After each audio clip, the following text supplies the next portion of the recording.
conmigo mismo. Este libro, cuando yo lo estaba escribiendo, yo conversaba mucho con mi hermano sobre este libro, ¿no? Que también estudió la carrera conmigo, era un gran lector y el tema le interesaba mucho. Como no ha podido leerlo, pues yo he querido dedicárselo.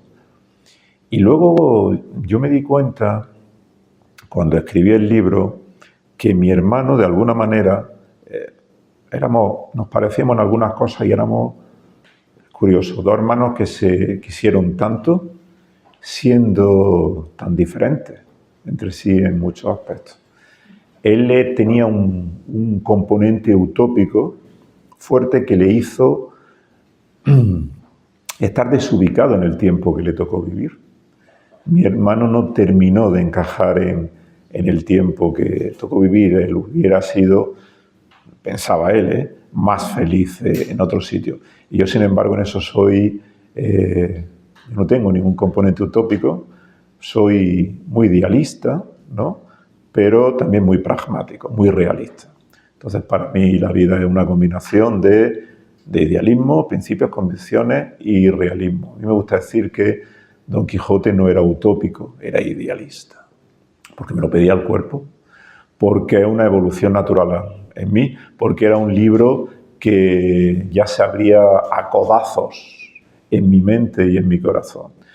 Es toda una progresión natural, sin salto al vacío, ¿no? Como Pinito del Oro, hacer algún tipo de acrobacia sin red debajo. Yo llevaba ya bastantes años escribiendo en Zenda artículos muy míos, muy personales, donde yo pues podía hablar de literatura, podía hablar de personajes, de novela histórica, en los cuales yo cualquier tema lo trataba desde una óptica muy personal, donde yo hacía mis reflexiones, volcaba mis pensamientos, lo mezclaba con mi vida, con mi lectura, con mis películas que yo había visto, con mi música, hasta crear como un género ensayístico muy personal que yo veía que funcionaba muy bien, gustaba mucho a los lectores, y entonces hubo un par de muy buenos amigos que desde hacía años me incitaban a escribir un ensayo, como Juan Eslavalán y como Sergio Vila San Juan, que es el director del suplemento Culturas de La Vanguardia. Y este era un libro que yo hace ya muchos años que tenía en la cabeza, se fue sedimentando en mí su elaboración hasta que llegó el momento en el que, como te digo, una voz interior pues ya me empujaba, me daba empellones y ya tuve que ponerme mi mujer siempre me regala unos cuadernos cuando yo voy a escribir un libro, a emborronar varios cuadernos con las ideas, con mis reflexiones, con lectura muy pormenorizada, y una vez que el tiempo mental de escritura pasé al tiempo físico de la escritura, me puse delante del ordenador y ha sido probablemente el libro donde yo lo he escrito en estado de gracia, en el sentido de una auténtica comunión emocional e intelectual con lo que yo estaba escribiendo. Me lo he pasado pipa escribiendo. Me ha aportado ampliar mi obra, en el sentido de soy un novelista que también ahora he escrito un ensayo, un pensador, pues he tocado ambos palos. Esto lo ha hecho mucha gente. Juan Eslavalán lo hace en España, Mario Vargas Llosa, Javier Cercas, ¿verdad? Son escritores, todos ellos, los que yo admiro. No es muy usual en España, pero sí es bastante usual en Europa y sobre todo en Inglaterra y en Estados Unidos, donde en vez de encasillarse un escritor, pues tiene un par de géneros que le gustan. Entonces, pues yo me siento muy a gusto. Es más, no va a ser mi primer ensayo. De aquí a un par de años saldrá un nuevo ensayo. Sí. En este libro, Manuela, he puesto todo lo que tengo y todo lo que soy. Arturo Pérez Reverte dice que la literatura, como en la vida, nadie pone lo que no tiene. Entonces, como esta es mi obra más personal, aquí es donde Jaén está más presente que en ningún libro. Está muy presente en mi recuerdo, en lo que yo he vivido, en lo que yo he pensado en Jaén. Jaén está muy presente, es una forma, para mí una definición de filosofía es situarse ética y estética, una forma de situarse ética y estéticamente ante el mundo.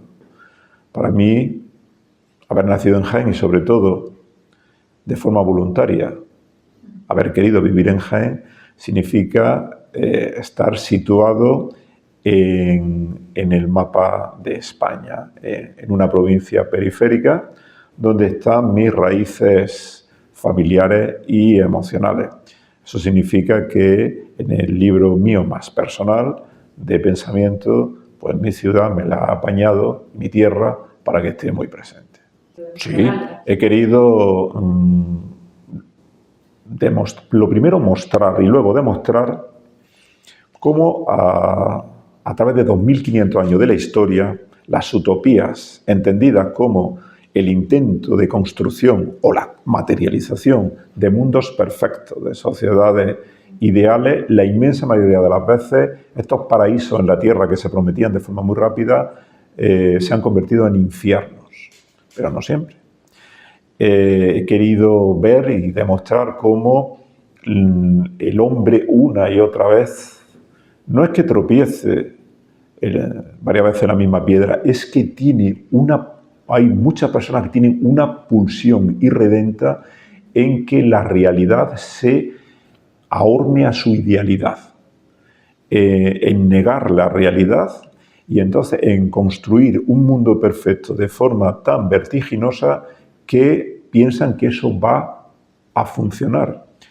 Y entonces el pensamiento fanático, la imposición dictatorial, el dogmatismo, la ortodoxia, ya sea religiosa, social o política, son unas constantes en el ser humano que no cambiamos, creando a lo largo de la historia. Pero lo que está constante en el ser humano de un fanatismo en el sentido de pensar que la vida es un génesis, es decir, que lo que hay hasta ahora era inválido, era imperfecto y por tanto había que recomenzar de nuevo. Cada utopía piensa que hay que resetear la historia, que hay que recomenzar la vida. Hace un vaciado en el disco duro de la historia, de la vida, y pretenden empezar de cero de forma muy rápida, creando una sociedad perfecta donde todo el mundo piense y sienta igual. Y quien no lo haga es un adversario, es un enemigo que hay que eliminar. No necesariamente. Hay gente que tiene una propensión muy fuerte hacia las utopías, porque es muy cómodo, porque se dejan arrastrar, no te digo como oveja al matadero, porque muchas utopías lo que tienen es un buenismo. A mí me gusta mucho el refrán, el infierno está empedrado de buenas intenciones, ¿verdad? Pero hay muchas personas que es muy sencillo seguir a un gurú, a un líder, que le diga lo que tiene que pensar, que le diga lo que tiene que hacer, que le prometa un bienestar material muy grande. Hay mucha gente que se considera agraviada, con razón o sin ella, considera que el mundo ha sido injusto con ellos y entonces, además de una esperanza cierta que les prometen, todos los utópicos, los líderes utópicos han sido grandes manipuladores de masa y remueven las bajas pasiones humanas, el odio, el rencor, el resentimiento, la envidia. Y entonces estas personas, además de sentir que les prometen un mundo magnífico, paradisíaco, donde ellos vivan muy bien, van a ver que les son recompensados sus agravios, que se les restituye aquello que se les debe y encima sus enemigos se van a ver condenados. Van a ver que la tortilla de la vida se vuelve y que ellos van a estar en una posición de dominio. Esto es una gasolina emocional con un poder enorme. Por supuesto que no nos puede extrañar que haya una enorme capacidad de gente que las utopías les sirve como un faro de esperanza. Porque para mí, ya te digo, una cosa es la utopía y otra es tener ideales. Son cosas muy distintas. Pues sí, España ha sido el único país que ha construido una utopía positiva duradera en la historia. Las misiones jesuíticas del Paraguay. Ha sido un caso único, yo tengo una admiración enorme. La película La Misión, yo me emociono muchísimo. Para mí este libro puede tener varias bandas sonoras tenebrosas, ¿verdad? Música de los jacobinos, la Revolución Francesa, música de cantos tenebristas en la Savonarola en la Florencia de Savonarola, las músicas comunistas magníficas de la Revolución Bolchevique o los cánticos, las marchas fascistas y nazis. Pero luego tiene también una banda sonora pues que a mí me puede gustar, las canciones de Bob Dylan, el movimiento hippie o algunas del final de los Beatles, pero sobre todo tiene la banda sonora de La Misión, de Ennio Morricone, el tema principal que a mí me conmueve y me emociona cada vez que lo oigo, que veo la película. A principios del siglo XVII, Felipe III autoriza a la Compañía de Jesús a crear un país dentro de otro país. La provincia jesuítica, en el cual los jesuitas lo que hacen es, en un territorio enorme que hoy abarcaría zonas de Argentina, del Paraguay, de Brasil y de Bolivia, crean la República Jesuítica del Paraguay, donde a lo largo de más de 150 años van a crear unas 50 misiones. Cada una de ellas tenía entre 5 y 10.000 indios guaraníes. Los jesuitas van a crear una teocracia amable, donde van a fusionar el idealismo y el pragmatismo. La Compañía de Jesús fue, durante la Edad Moderna, la orden religiosa de vanguardia, de la élite de la Iglesia Católica. Fueron hombres hechos de una pasta especial, eran los más formados teológicamente, en ciencia, en lo que hoy llamaríamos ciencias sociales, o en psicólogos. Eran unos expertos en lo que hoy diríamos el Departamento de Recursos Humanos. Y entonces ellos querían salvar a los indios guaraníes porque los bandeirantes portugueses eran bandas muy grandes de piratas portugueses asentados en Brasil, junto con otros holandeses, que lo que hacían era adentrarse en la Amazonia y capturar, incluso en territorio español, cazar a los indios guaraníes y los vendían como esclavos. Lo que hacen los jesuitas para salvar de estas redadas masivas, eran redadas contra miles de indios, ellos construyen estas reducciones. Reducciones significaba agrupar a los indios, pueblos que luego se van a fortificar para salvar a los indios, y lo hicieron.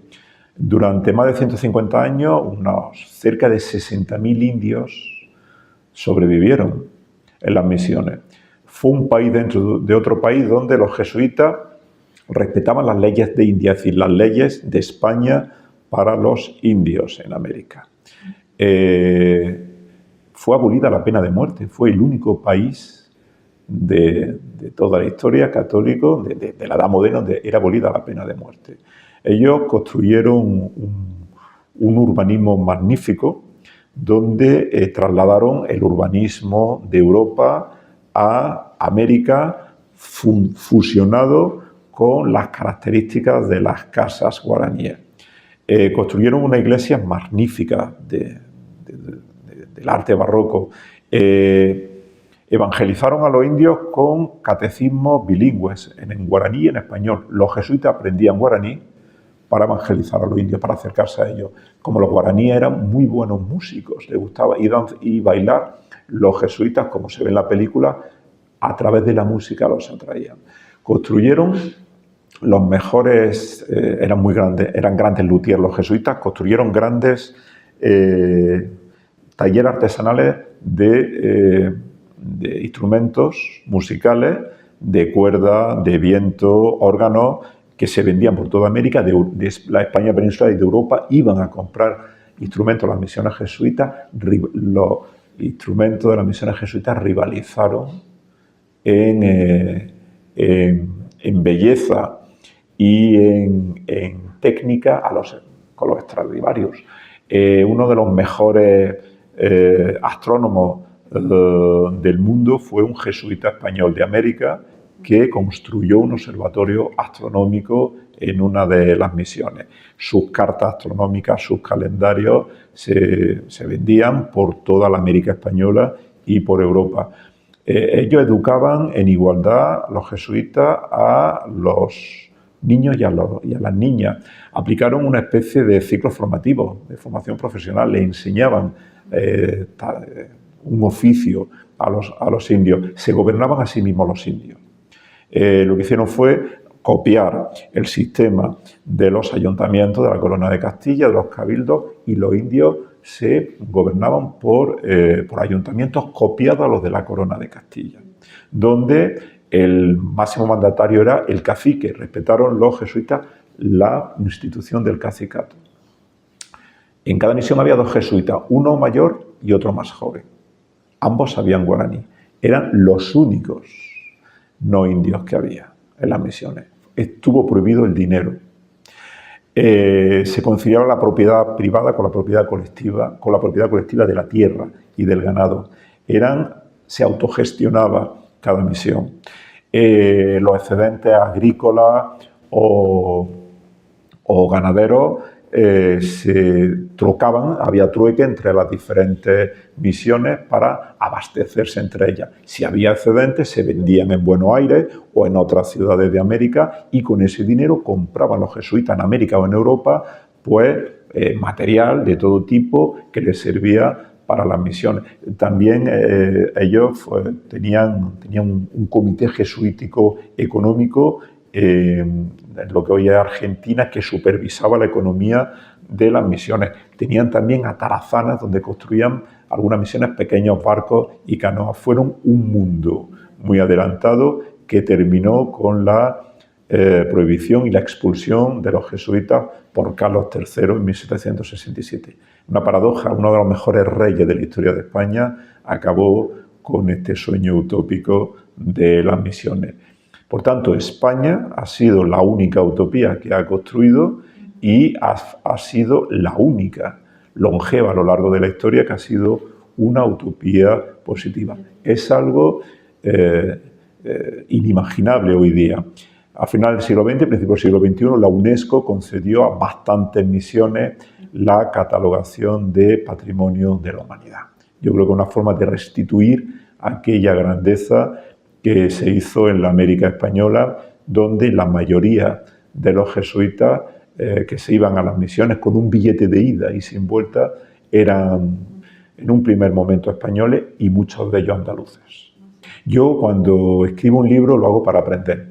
Yo este libro lo hice porque una idea que nació durante la carrera de Humanidades, cuando yo cursaba de estudiante, yo quedé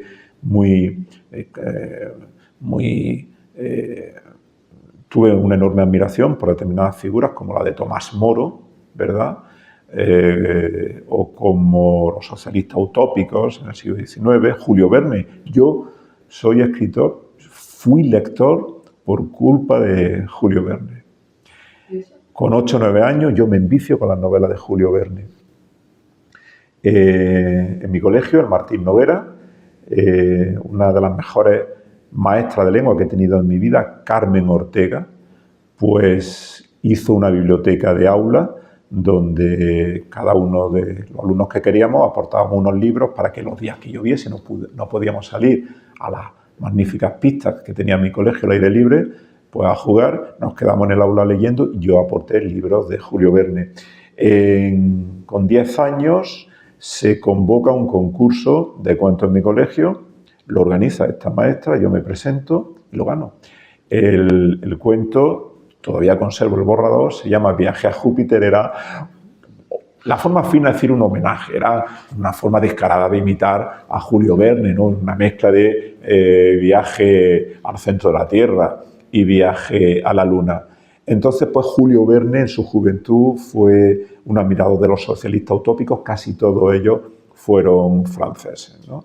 Entonces, pues este libro llevaba mucho tiempo dentro de mí buscando el momento y han sido muchos años de lecturas, de viajes, de conversaciones con amigos y yo he aprendido muchísimo con este libro y tanto he disfrutado escribiéndolo que yo lo he escrito en estado de gracia en el sentido de tener una conexión intelectual y emocional con el libro. Me lo pasaba como los indios, había muchas veces yo sonreía escribiéndolo, entonces yo lo que he intentado es un libro de historia y de pensamiento, pero escrito por un novelista, con las técnicas de un novelista, para intentar atrapar en todo momento la atención del lector. Ese es el truco que tiene este libro.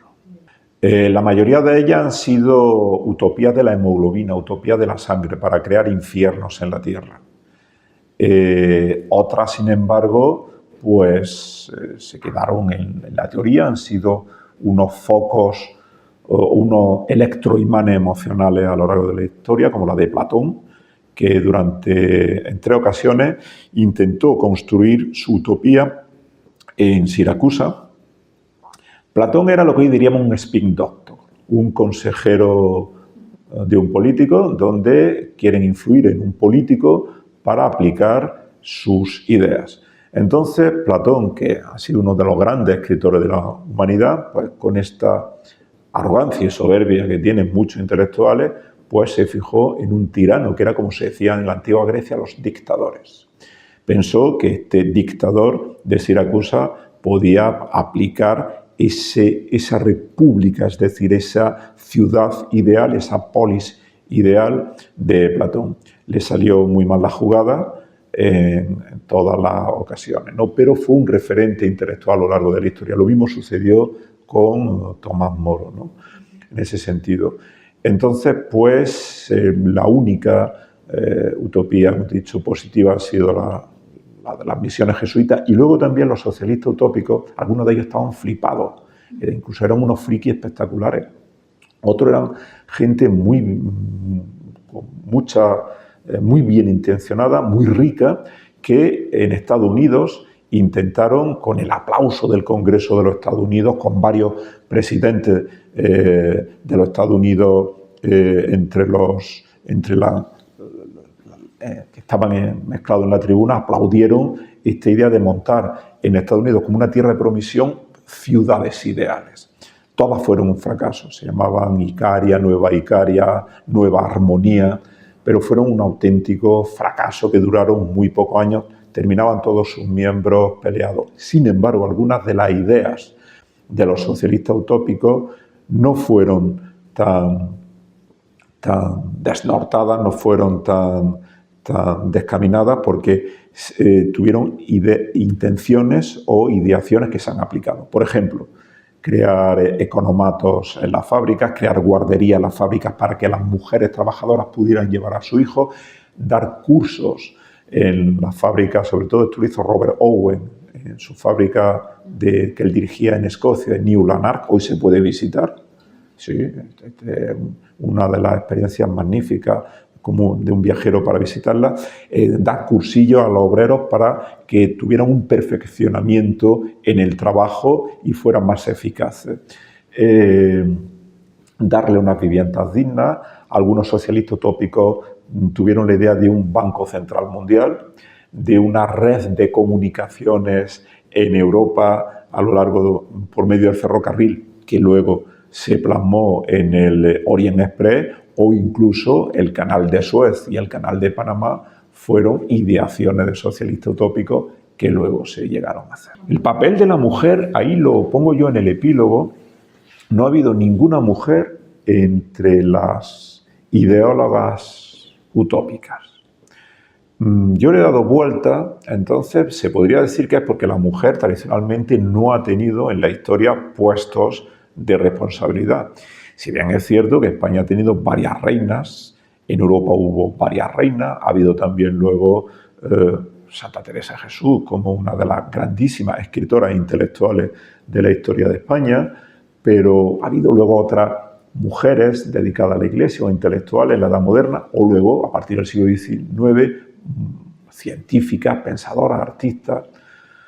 Pero las mujeres no han estado al frente de los laboratorios de ideas, de la utopía, ni tampoco en las utopías sangrientas, en los totalitarismos, en la Rusia soviética, en el fascismo italiano o en el nazismo, no formaban parte del núcleo duro de estas ideologías utópicas criminales. Yo creo que es porque la mujer tiene una inteligencia emocional mucho más ponderada que la del hombre y es mucho más pragmática que el hombre. Yo creo que las utopías de la testosterona, que han sido los grandes dramas para la humanidad, son ideaciones de machos alfa, en la cual las mujeres no participan porque ellas tienen un sentido mucho más real de la vida. Afortunadamente, la mitad del género humano y de la historia ha estado formado parte de mujeres que han frenado un exceso de estas utopías de la sangre. Bueno, los criterios que he seguido es todas las utopías que se han materializado o se han intentado construir, esas las he historiado, he escrito sobre ellas. La de los cátaros a mí me gusta mucho porque los cátaros, los albigenses, fueron unos herejes cristianos, unos heterodoxos, una gente muy interesante que, sin embargo, los califico de utópicos porque ellos abominaban de cualquier elemento